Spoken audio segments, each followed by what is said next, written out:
back to the High Value Man Conversation. This is episode 16, and this is a very special episode. I've got a guest on today.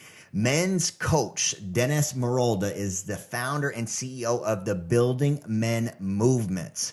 It is a mission to make the world a better place for young men. He's a former public school teacher, and he's taken all of his lessons and learning around adolescent development and created a powerful podcast that is helping fathers and young men become better men. We're getting deep in this episode, guys, and this is the perfect episode if you are a father, you hope to be a father, and want to learn how to break through and build better communication with your young man, that legacy that you're leaving behind. All right, let's hop into the episode. Friends, this is Dennis Morolda with the Building Men podcast, and he is up to some awesome things. Him and his brother interviewed me, and we were just kicking off the Squire program, getting into the project pretty heavily. But Dennis is a former middle school teacher and principal, and has dealt with a whole lot of transitions from the young men to young adulthood. And I want to spend a lot of time on those developmental years in this conversation, because I know that is such an impressionable time for young men to have the right mentors, right role models. We need more men stepping up and building better men. So Dennis, if you don't mind, give me a little of your background. Yeah. Well, first of all, Aaron, I appreciate the opportunity to be on the show. Congratulations in what you're doing. It is so cool to see people that we have interviewed on the Building Men podcast go, and they're doing their thing. It is absolutely tremendous. We had you on, it was actually January 4th of 2021. Okay. It was episode 108, White Belt Mindset. And that your White Belt Mindset episode, it definitely impacted me and conversations that I was having with young men that I'm coaching. So I wanted to just appreciate everything that you brought to the table. Definitely, you were a motivator and an inspiring force in what I'm doing as well. So I wanted to thank you for that. Building Men it basically started out as a boys' social group. All the way back in 2005, I went to school to be an educator. My major was in elementary education with a minor in sociology. And I did an internship at almost a halfway house for boys who were in trouble with the law or were referred because of major abusive situations in their family. So they were coming from some really rough backgrounds. I enjoyed helping young men understand their path to masculinity, like helping them understand what it meant to be a man. So fast forward, I become a middle school principal in 2005. And I recognized right away all of the situations that I was dealing with in the school were with the young men. So they were coming to school late. They were not coming to school at all. They were getting tossed out of class for so many different reasons, for getting into fights, for disrespect, for the stupid shit that we likely did when we were middle school boys. I recognized someone needed to do something about it. And I'm saying someone needs to do something about this. I'm like, all right, if not you, no one's stepping up, look in the mirror. You got to do something about this. So I start this boys group, and the boys in the school all joined. Pretty much almost every single boy in the school joined this program. And we would meet before school for an hour. Voluntarily, yeah. And initially it wasn't everyone. And once it started going, they started to see the value of the community. Plus, when there were kids that got in trouble, I would talk to the parents like, hey, I have a program that could help them potentially overcome a lot of the things that they were experiencing. So I started this group. They met before school for an hour. We set it up in a circle. And the start of every single meeting, we would look each other in the eye, give each other a handshake like we were meeting our girlfriend's father for the first time or going on a job interview. We would talk about what it meant to be a man. And this is, again, going back to 2005. And I asked the boys, tell me, build me a man. What does it look like to you? What does it sound like? What is that whole thing about? And pretty much to a T, 3 things that they had in mind. Again, going back to my own childhood and things that I thought what it meant to be a man, things that I was, that my father would talk to me about. The first thing that they would say was, you have to be bigger, faster, stronger. So the better athlete. Oh. So if you were jacked, you had the muscles, you were the guy in their mind, you were the guy that was driving the motorcycle. You were the best player on the sports team. That was the guy that was the better man. So physical domination. The second thing was sexual conquest. So the more girls you were with sexually, or the relative hotness of the girls you were with sexually, meant you were a better man. And I think back to my own experience, I thought those things. I remember there were guys in high school that he was with this girl, like, oh, he is the man. He got with that girl, or he got with this number of girls. And then the final thing was, it was about the stuff, the material things that you can accumulate, the sneakers, the cars, the house, it was like that rap lifestyle or the professional athlete lifestyle that they were seeing. Bling bling. Absolutely. And that bling bling is probably something that they were saying in 2005. That was definitely something that was out there, right? So those were things that they felt this is what it meant to be a man. And I challenged them. I basically said, every single one of those things could potentially be taken away from you. So if you're valuing your masculinity around athletic ability, sexual conquest, and financial success, what happens if you lose your job? Or the stock market goes, or something happens medically and you're unable to perform sexually the way you once were, or it's all about you're a basketball player and you could dunk, and all of a sudden now you have an injury and you can't do that anymore. Are you less of a man because of that now? So let's base our masculinity around things that people cannot take away from us. So it'll be intrinsic in nature. So let's base it on being accountable to one another, our self-discipline, perseverance. Let's talk about overcoming difficult situations. Let's talk about doing something in your life in service of other people. Those are things that can't be taken away from you. More importantly, those are things that you can pass on generationally. Like you could talk about those things to the next generation and could help men become better men in the future. So those were what we built the program of Building Men around. Man, I love that. There's so many points I want to touch on. I love how you leaned into the three exteriors, right? The physical domination, the hot girls, the stuff. Like those are all exterior. So many guys still in adulthood are thinking, if I just get this perfect relationship where I build a certain amount of business with a certain amount of income, certain amount of money, or I get the new car, the new watch, whatever it is, that's going to make me a man. But just like you said, it is so easy. You lose the material and then you feel like you have nothing left because you haven't built the internal, which is really the foundation of masculinity, is building the internal confidence, the legacy, the values. But how amazing to be able to meet these young men where they're at and to change the paradigm with how they're looking at the world. Oh, absolutely. Totally agree. And to the point, Aaron, about the stuff, it became, once you had the thing, it filled that void that you had for a very short period of time. You got the dopamine hit, and then the void was bigger because now you needed the next thing to fill the void. So people that are listening and you think it's about the granite countertop, you think it's about the next, it's not about that. It's doing the work to figure out why that void exists and what you can do with one, service to other people to help you fill that void, but then two, service to yourself. What can you do to become a better person, to look at in the mirror in a deeper way and recognize you're doing everything that you can do in service of yourself and of other people? Dennis, where did you learn the foundation of what the definition of a man was for you to be able to teach it to these young men? Wow, that's a great question. And it's funny, Aaron, when I started the Building Men program, my upbringing, my father there was a lot of trauma associated with my upbringing. Really difficult situations that I experienced with my father. And a lot of the things that I believe in were the antithesis of what he believed in. So to him, if I didn't perform well on the athletic field, I went to school to, played in college played college baseball, played football, played basketball. The way that I perceived love from my father was through sports. So if I didn't perform well athletically, I felt like I didn't get the love. And conversely, if I really sucked that day, if I struck out 3 times when I was batting, I would get the verbal beat down from him. So a lot of it was that idea. So it was about how well I performed athletically. And then he would talk about all the girls he was with. And a lot of the stuff that he told me about was the stuff that he had. You want a house like this when you get older. So that was what was driven into my head. Ingrained. So it wasn't until I basically started this program, I knew that wasn't the way I wanted to be. I mean, we know this with our fathers. We either like follow in their footsteps or we're doing something in contrary to what I'm never going to be like. I'm never going to be like that. And I'll tell you what, to piss me off, if you're like, you sound just like your father right now, that's when my fists come up. Most men, we really do have this defiance when we get into our adulthood, where we don't want to end up being anything like them. And I think that is such a good barometer for the fathers out there to realize how you're living your life. Like your goal. I know some great fathers now. I didn't for a long time. I never had a good model for masculinity. It sounds a lot like you. And I didn't know a lot of good fathers. I'm like, man, I want to grow up and be just like that human. But I know some great fathers now where the young men, their kids, they look up and see dad and are like, my hero was my dad. Like that should be every father's call to action. Absolutely. And I'll tell you what, and I'll get vulnerable here with you because what you're doing right now is so important with the passive aggressive man, the passive aggressive male, like what that whole thing stands for. So for me, growing up in a situation where there was a lot of toxicity in the way that I was raised with my father, and I did not want to be like him. He was the guy who came home from work after a hard day, wanted his beer. The kids were sit down, shut up. Where's my turkey pot pie, bitch? Like that was how I saw him.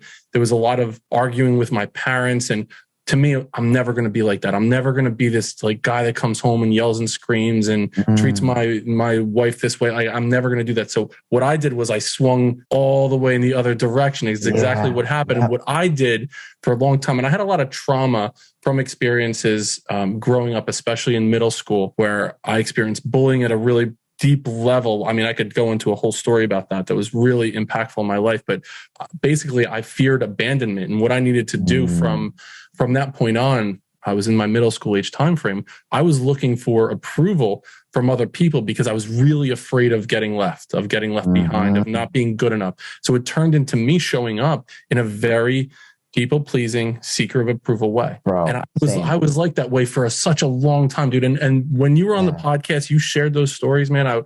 I totally connected with you around that. And knowing that it wasn't authentic. And I mean, the whole No More Mr. Nice Guy book was such a important piece of literature in my mind as I was going through that. And I was married for 17 years. I have 3 kids, since separated, divorced, and now in a new relationship where I'm no longer showing up in the way that I did. It has been such a game changer. But the tricky part is recognizing that you're showing up in that way. And it's not easy to do, to look in the mirror and have that conversation and being like, I am making covert contracts. I'm showing up in a passive way. I am doing things for the reciprocity. I'm doing something to get something in return. Just for the listeners that aren't familiar with, because we're speaking a language here that most men need to know, and that's the No More Mr. Nice Guy vernacular. It's a book written by Dr. Glover. He wrote this book 20 years ago, and it's been pivotal in my personal development and so many men that I talk to. But the nice guy syndrome is passed on typically because you grew up in a household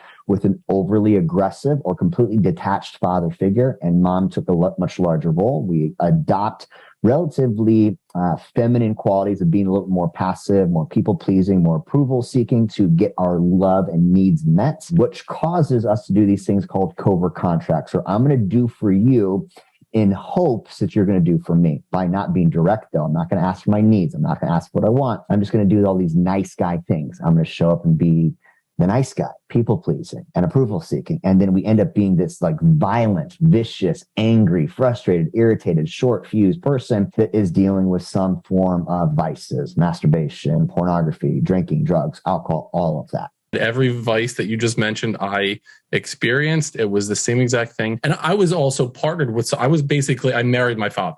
Pretty much is what I did. So I was also in a marriage where my partner had a lot of the attributes that my father did, as I was feeling like abused when I was growing up. So I sought that out. And the seeker of approval thing, I did things to get. I basically, if there was ever a chance of getting laid, and I don't know, well, I'll go there, right? It was bottle of wine, back rub. I'll do the dishes. I'll make sure the kids are, with the idea that if I do this, there's this return for me in the future. And it was so inauthentic, and there was not a lot of intimacy at all in my marriage. And a lot of it I know was because I wasn't showing up. Also, I wasn't in the right partnership at the time. But what I was doing was I was also getting my needs for intimacy met through watching porn. And there were all these voids in my life, and those voids, we talked about those voids before, and that you're needing that dopamine hit. For me, it was overeating, it was drinking, it was watching porn, it was just spending time on the couch, just watching football every single Sunday from 8 a.m. until midnight, distracting from the issues. And I was always thinking it was other people. Life's not fair. It was this person. It was that person. I needed to do the work and look at myself in the mirror and say, especially, dude, and I'll put it all out there. I was such a phony because I'm doing this program, Building Men, and I'm talking to these young men about what it means to be a man. And I was not a man. I was not the man that I could have potentially been. So the work that I've done over the last 3 years has been that look in the mirror and be like, all right, be brutally honest with yourself. Is there anything in your life that you're really proud of right now that you're doing well? And I'm like, for me, it's my kids. Like, I feel like I'm a really, really good father to my kids, but I'm not the best dad because they're not seeing me be authentic and be honest and show up in this way, like brutally honest. And so I changed everything. everything I changed in my life in a short period of time, like a mental, physical, spiritual, emotional boot camp I went through. I did everything and really rewired my brain in a way that I can honestly look in the mirror now and say, like, I am showing up in a way that is 100% authentic. I'm direct in my conversation, and I'm not afraid to talk about this shit either. I'm not afraid to say, dude, I really wasn't proud of who I was. Right. And I credit you for the work that you're doing, because it's really hard to put it out there and to say, yeah, I fucked up. I wasn't the best man I could have been. I've got this giant sign right behind me, this stop Pam thing. Yeah. Pam is the passive aggressive man. And it's the benchmark of this season I'm in, because I really want to kill that bitch. Passivity, when you're talking about I'm distracting, I'm sedating, I'm masturbating, I'm distancing from my woman or my work, I'm not speaking up, stepping up, showing up, asking for what I want. All that's a form of passivity. And that is going to rot you from the inside out. It is the complete antithesis of masculinity. Masculinity is action oriented. It's going after things that you want, that you hope, that you dream, desire, and making it happen and fighting through the confrontation. And when we choose to steer away because of the fear, that the bitch takes over, the Pam takes over, and it just ends up rotting so much of our confidence. First off, thank you for your vulnerability. That is, more men need to be able to talk about it openly and honestly and realize they don't have it figured out. So many people with their social media, the profiles, influencers, it's the highlight reel, and the highlight reel only shows the best of the best. We don't realize that there is suffering and struggling on every single side. Every man is working through it. Every man is struggling in some capacity. It's the ones that are willing and able to communicate, talk about it, articulate it, and work through it and reframe it that have the biggest breakthroughs. And so I love that you're using your platform for that. Yeah, thank you, man. I appreciate it. And I've learned through conversations that I've had with like really impactful gentlemen like yourself that you can impress people with your successes, but you connect with people through your vulnerabilities. Truth. I mean, to me, that's one of those things where I could talk about the successes that I've had in different points in my life, but who cares about that, really? I mean, but when I can say, I used to jerk off 3 times a day because I had no life in my life and I didn't love myself. And as soon as I was done, I felt like a piece of shit. Other people can recognize, like, man, I feel that. I've gone through it. So to be able to say that out loud, not something I would have done 3 years ago either. I wouldn't have been able to say those words. I'd be like, every once in a while, no big deal. I have it all under control, when I really didn't, because I wanted it to look a certain way. I was talking about, it's not about the white picket fence. It's not about the house on the hill. Yet that was my life, right? So not being able to look at myself in the mirror and say, what you're saying is actually what you're living. You could say the words, and that's how I live with my kids. It's not what my kids hear me say. I could lecture them until I'm blue in the face right now. My kids are 17, 15, and 12 years old. So they're in that really impressionable age in middle and high school. It's how they see me act. What am I doing? Not what am I saying? The best lessons are caught, not taught. And so we think about this, all the lessons we learn from our parenting and upbringing, we saw our parents do. It's not what they say. It's not what they teach us. It's the small subtleties. It's the way of their being. It's the consistency that we perceive. Those are the lessons that are caught, not the ones that are taught. And that is the best way to parent, is think about the lessons caught, not taught. You said something before we started doing the interview about the legacy you're leaving behind with this podcast, John. And I want to talk to intentionality as a man. Because so many men live by accident. They live by poor decision. My dad was this. My mom was this. They weren't there. They didn't love me. I didn't have the money, yada, yada, yada. So they live by accident. And the accident takes them into vices and not stacking victories and a whole bunch of just shitty parts of their life. They wonder why their kids don't listen, or their wife doesn't want to sleep with them, or their business doesn't go they want, because they're missing the intentionality, thinking long term. And you mentioned something that you have interviewed your father and your son on your podcast. And you did that you shared from the standpoint of being able to give the gift of future legacy to your son, to be able to have a conversation between him and his grandfather, to be able to connect the generations. Like, that's intentionality, man. That's healing generational wounds. Yeah. Like, speak to that. My younger brother, Anthony, is 14 years younger than me, right? So I'm 45, Anthony's 31 years old.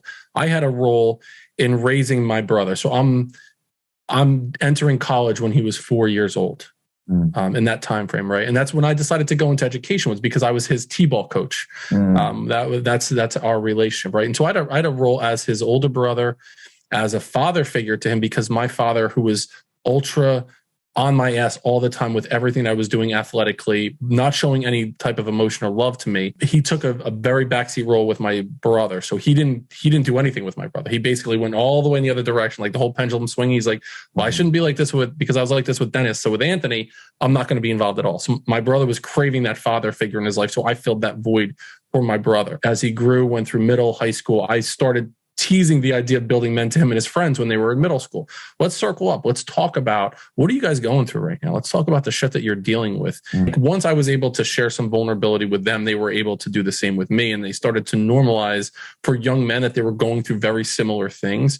So for me, with my younger brother, it helped me understand the impact that I could potentially have mentoring young men. So fast forward now, he graduates from college. Now we start developing a closer bond as best friends. So now not only am I his brother, I'm his best friend, and we are in business together with Building Men. So when I started the podcast, initially it was just me. When I just got over that, I need to change everything in my life, Aaron. It was during that time, going through divorce, left being a middle school principal right before COVID happened, and then school shut down, and I'm up Schitt's Creek without a paddle. So for a period of time, I had no income, trying to get back into the education industry didn't work out, and I was lost. 50 pounds overweight. And I went through this whole life transformation when I started the podcast. And my younger brother was my mentor as I was going through this change. When I was mentoring him when he was younger, he did the same for me. He's a physical fitness trainer. He has the same physique as you do, like just a brick shithouse, just like he looks like Thor, my brother. So he helped me get back in shape. I went up moving in with him during the separation and divorce for a period of time. Dropped like 50 pounds, got back in shape. And so he helped me through this. And he joined me on the podcast. So there was this timestamp of him being a co-host on the podcast. So now our conversations are memorialized. And then we said, we need to talk to our father. So it was, dude, unbelievable. Then having my father on, we interviewed him and published the episode on Father's Day. And talking to my father, hearing him tell stories about why he is the way he is. So then we started to recognize this. You mentioned this generational healing or generational trauma that we need to overcome, recognizing that my father went through, he was raising us like this because he had been abused when he was younger, and he had to fight his way out of every single situation that he ever encountered. So it helped me recognize he was doing the best he could with what he had. Was he perfect with it? Absolutely not. But he taught me and my younger brother a couple lessons, what we could do differently in the future. So then having conversations then with my son when he turned 17 years old, I brought him into the studio. We sat down and I interviewed him on his 17th birthday, and an unbelievable experience having a conversation with my son. And I basically asked him like the real and raw questions. I was like, listen, his name is Dennis Jr. Den, like your parents got divorced recently. You know what I mean? Like, let's talk about that. How does that feel for you? And we unpacked that situation. And it was emotional to go through. And I was basically said, what could I have done differently as a father? As I say it now, I got a little choked up thinking about everything that like he had gone through in my experience as an educator. And I would talk about when kids experience divorce in their life, it's a traumatic experience, and it could really impact them pervasively as adults, these adverse childhood experiences.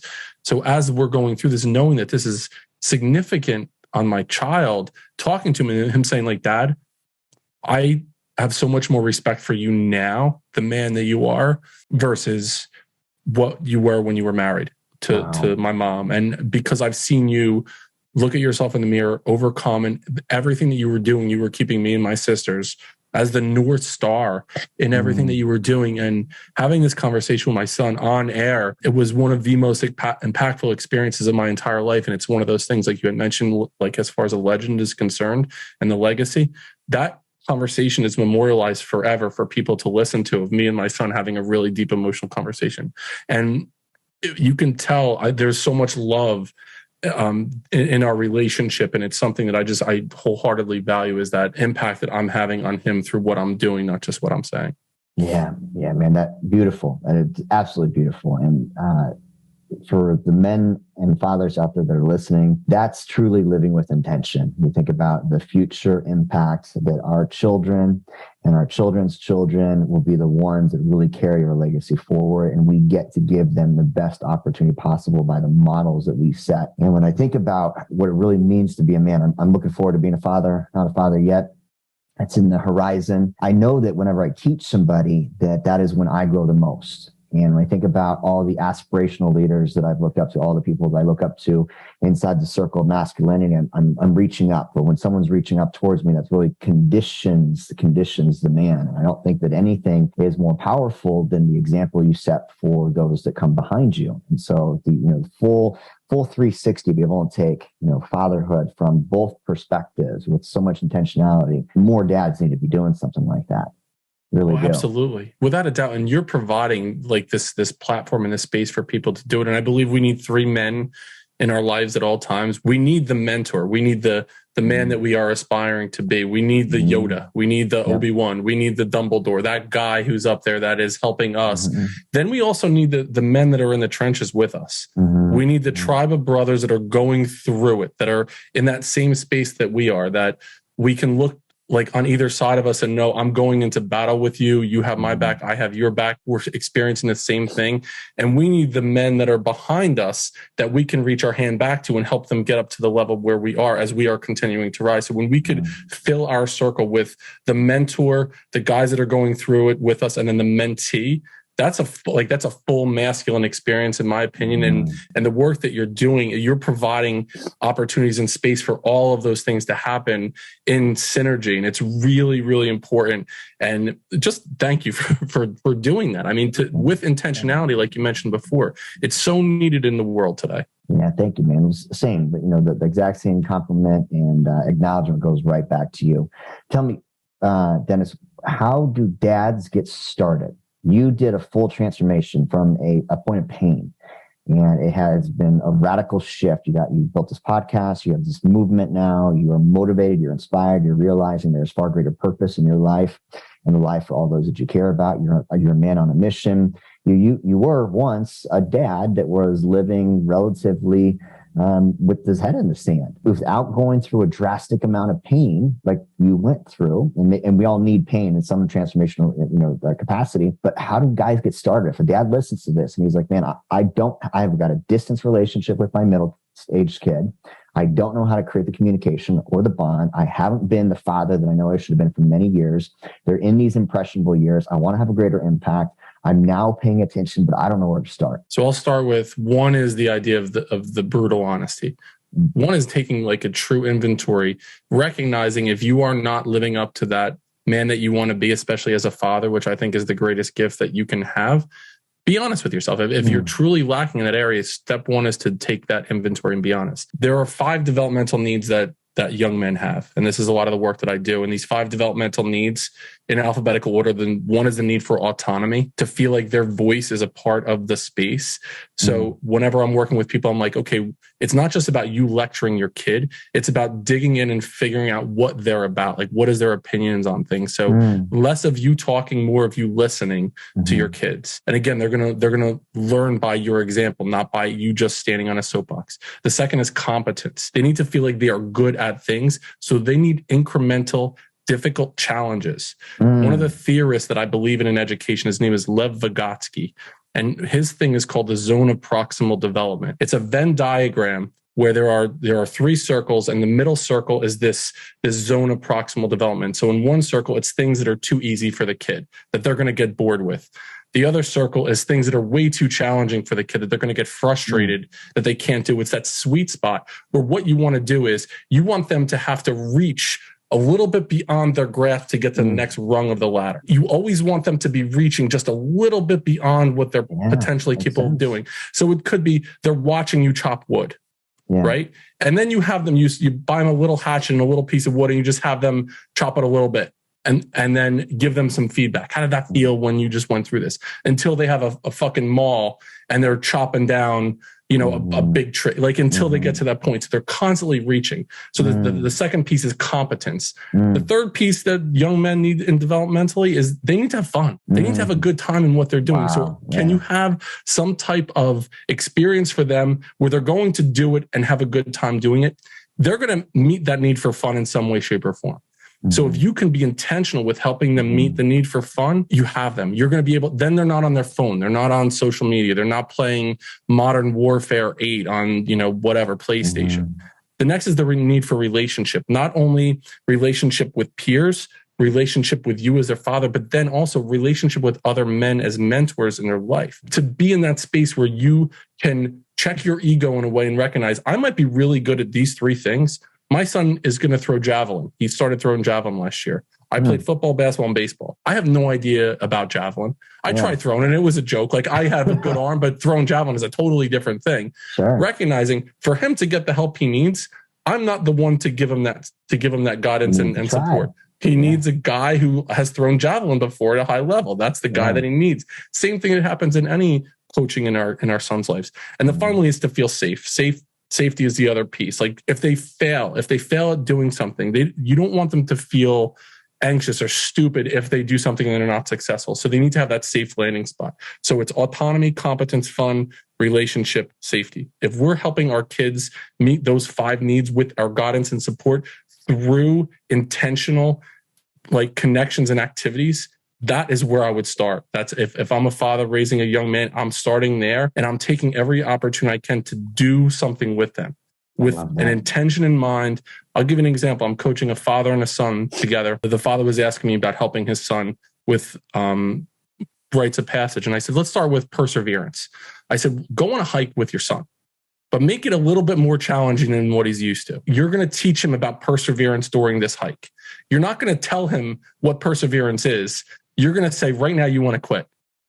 It's a lot easier to turn around and walk down the hill and go back to the car and get a juice box and have some cheesy poofs and snacky cakes, but we're going to keep going. When we get to the pinnacle, when we get to the peak, we're going to be able to look down and know that we persevered over this. That's the stuff that you need to do if you're raising young men. I love that, man. That's so beautiful. And just for clarity for me, these 5: autonomy, competence, fun, relationship, and safety, are they in order, or these are all the things that need to happen kind of collaboratively as you are creating these events and opportunities? Yeah, I look at them as they're constantly in motion. I went in alphabetic order just for me as I work through. It's in that order. It's recognizing all of those things. So at some points you might recognize. And here's the other thing.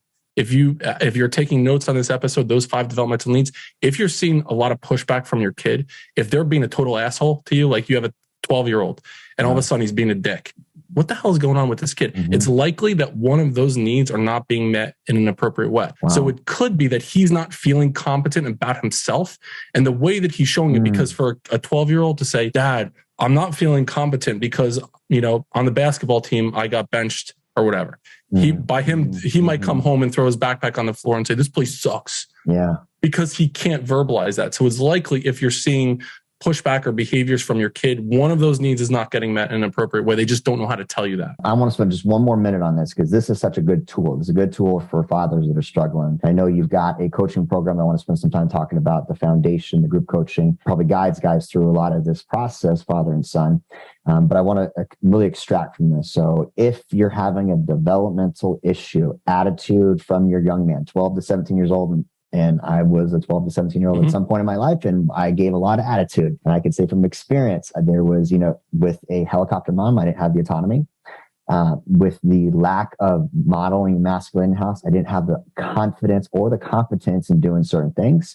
I wasn't always a whole lot of fun, and so I was struggling with that. So I'd seek fun in vices, in drinking or whatever else. The relationship with healthy men, and we said this specifically, it's not healthy men that I was looking up to, is healthy men that my father figure was surrounding himself with. And so that provides the other parameters, the uncles, the friends that are doing cool things that can give the same advice, but from a different perspective.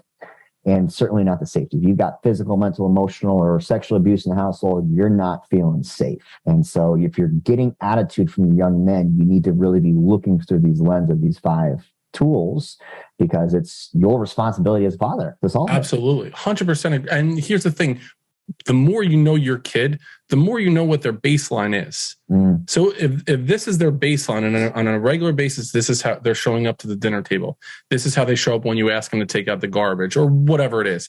And when you see things that are outside of the norm on that baseline, either they're going into a shell, they're acting out aggressively, they could be, freezing in a situation and not showing up in a certain way. It's likely that there's something else going on. It could be that there's one of those needs being met, or it could be something more egregious in nature, like you had just mentioned. It's like abuse or something like that. So knowing what the baseline behavior is for your kid That's where I would start with. And then if things are off a little bit, it's likely that one of those things is going on. And you could be like, what's wrong? And they'll be like, nothing, I'm fine. So then it's like, okay, let's dig a little bit deeper in there too. And what I'll do when I'm coaching, especially when I'm coaching a father and a son pair and their relationship is strained in certain ways, I'll say, here's the thing. Instead of saying to your son, let's talk about this, sit down, I'm going to like blah, blah, blah, and just like berate them with like questions or whatever, I might say, all right, here's the deal. Here's how I'm feeling right now. I'm feeling like things are a little bit off. I want to talk about it. So I'm going to give you about an hour to think about it. I want to hear your piece. I want to hear what you have to say. I'm really interested in your point of view here because it impacts me as your father. So let's talk about it in an hour. I'll come to the table with some things. Let's go for a walk and talk about it or whatever.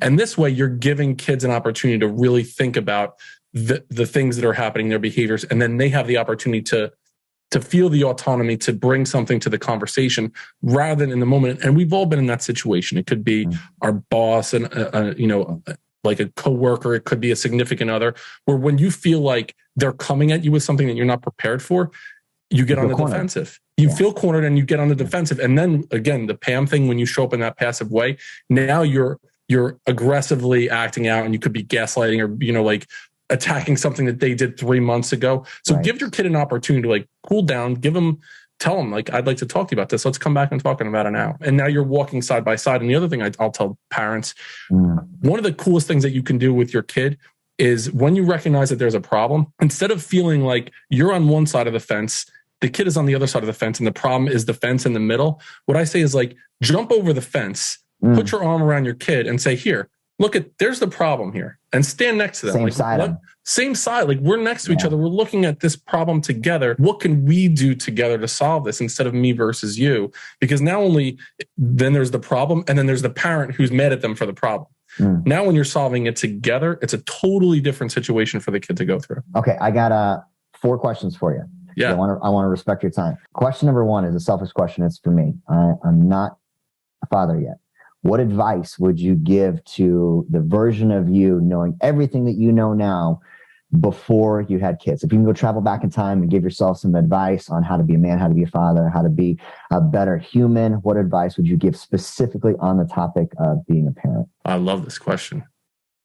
I would say to me as a young man before I became a father, the time that you invest in your kid, you hear like the Cats in the Cradle song, the Cat Stevens, like you hear as a dad, that's a real thing. I don't know if it's like as we're born, it's like a chip implanted into us that the Cats in the Cradle plays, but it is a real thing. So spend that time with your kid. Put the damn phone down. You know what I mean? Like you don't need to be at work 15 minutes early that day. Like you spend the time investing in your kid. And the thing that I would say is like, be 100% authentic and intentional in how you are leading your family.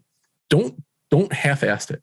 Don't pull it out of your ass. Don't be intentionally authentic with how you are leading your family. Next one, top books that have served you on your journey. So the first book is, it's called A Season of Life by Jeffrey Marks. It's basically where the idea of building men came from. I read the book in early 2005 and it followed the life of a pro football player who played for the Baltimore Colts in the late 70s and his journey. I won't spoil the book or whatever, but it's the ideas that came from that book helped me develop the idea of building men. So that to me, like that is my Bible. The Alchemist is a book that I read every year on my birthday, cover to cover. Great book. Yeah. December 2nd, every year, I get up at like 3 a.m. and I will read The Alchemist cover to cover. I believe that is my mission, is the idea of alchemy. Like, what can I do to help someone become better than they could have potentially been without believing in themselves? Love that. Love that. Tell me about your program. Thank you for the opportunity, by the way, to talk about this. It's an online virtual coaching for young men. There are 2 groups. One is a middle school group, and those are kids that are in that 6th, 7th, 8th grade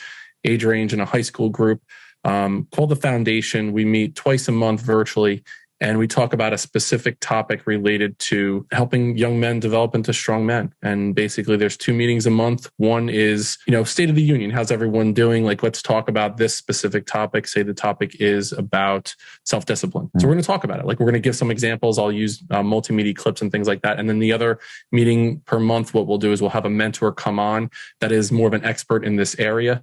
We'll interview that person for 5 or 10 minutes. We'll do a Q&A, and there will be a challenge each month for the young men to complete. It creates a virtual community with the hope is that this will turn into in-person retreats for young men in the summer of 2023. Beautiful, man. And you're sharing that it's pretty affordable to get into, and it's like a great starting point for fathers and sons. Yeah, so it's $47 a month for the program. We wanted to make it very approachable, and with the value that you get for it, it's something that we could charge a lot more for, but we wanted to make it affordable. And we have a couple scholarship opportunities. So it's something that you can't afford and you reach out and you say, hey, we'd really like to be a part. We will, we'll get you in the program in some way, shape or form. I love that. And it sounds like you also do some coaching specifically with fathers and sons. So if there's a dad that's struggling, doesn't know how to reach out, connect, communicate, doesn't know how to diagnose these 5 symptoms of the developmental needs, that's something you can help on a one-on-one capacity. Absolutely. I coach young men and their fathers, and then I coach just the father. So those are the 3, the groups that I'm working with. And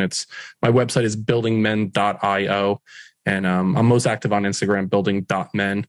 And I post, 3 or 4 times a week. I try to do a lesson a week, like a lesson that young men, should learn. Like this past week, the lesson was you're a victim once and then you're a volunteer.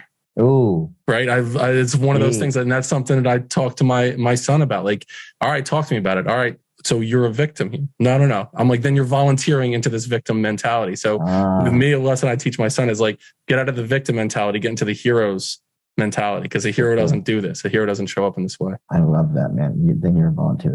That's nasty. That points right at the problem there. I love it. All right, last question. Riff on this for a second. What does it mean to be a man of value? It's such a journey for me that I've gone on since I started the podcast. And again, thank you for coming on and sharing your story. One of my favorite episodes of all time. To be a high value man is, I'll go back to The Man in the Glass. There's a poem called The Man in the Glass, and it's one thing that I used with kids as a principle. And the last line, or the last stanza of The Man in the Glass goes, you may fool the whole world down the pathway of years and get pats on the back as you pass, but your final reward will be heartache and tears if you've cheated the man in the glass. I had my kids, my boys in the Building Men group memorize that poem. It speaks, and here's the thing, Aaron, like as I was doing it, I wasn't living true to the man in the glass. I was still showing up in a passive aggressive way. I was still living in that covert contract way. I was still people pleasing, seeking approval. So for me, it speaks so much more clearly to me now to be a man of high value is to be able to have that difficult conversation with yourself. Be brutally honest with the man in the glass. Like that's where it starts. To be a high value man, you need to own your shit.